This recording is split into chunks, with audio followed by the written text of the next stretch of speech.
Well, when the EDSA mobilization was taking place, we of course immediately began to mobilize our network for any eventuality that would be taking place.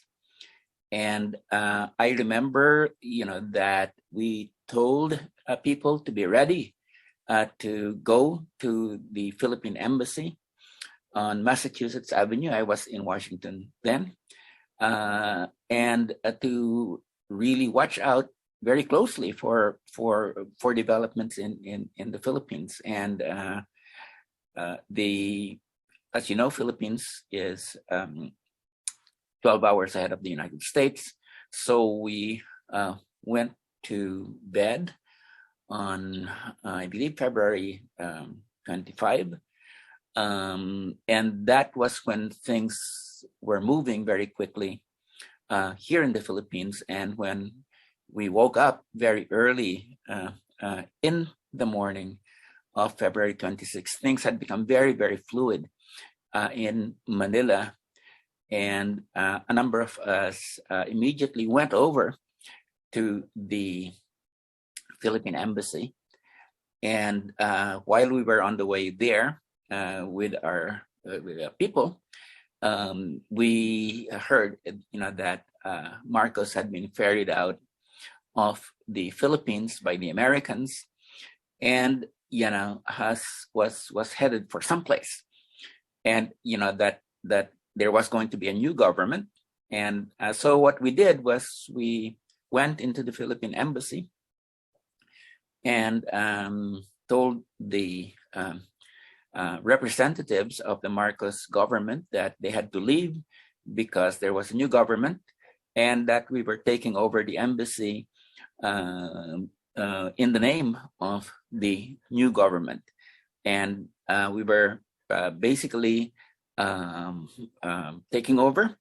A number of supporters of the anti-Marcos movement came into the embassy over the next few hours. The media came in. We called a press conference right in the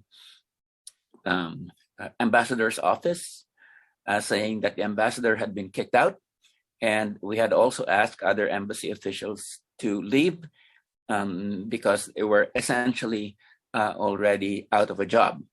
So the people of the Philippines were represented during the EDSA takeover by our own takeover of the Philippine Embassy, with large numbers of Filipinos coming in who had been fighting for freedom, who had been fighting against martial law over the last 14 years.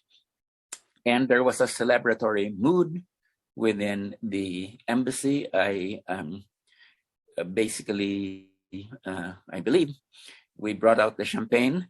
Somebody brought in champagne, and we passed around cigars, and we basically acknowledged the fact that there was now a transition that was going on, and we were going to hold the embassy until the representatives of the new government in the Philippines came over to claim it.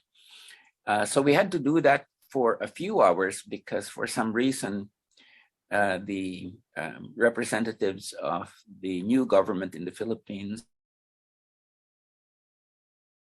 until around 5 o'clock in the afternoon, whereas we had to take over the embassy at around 7:30 in the morning. So during that whole period, we were the functioning embassy staff in the United States.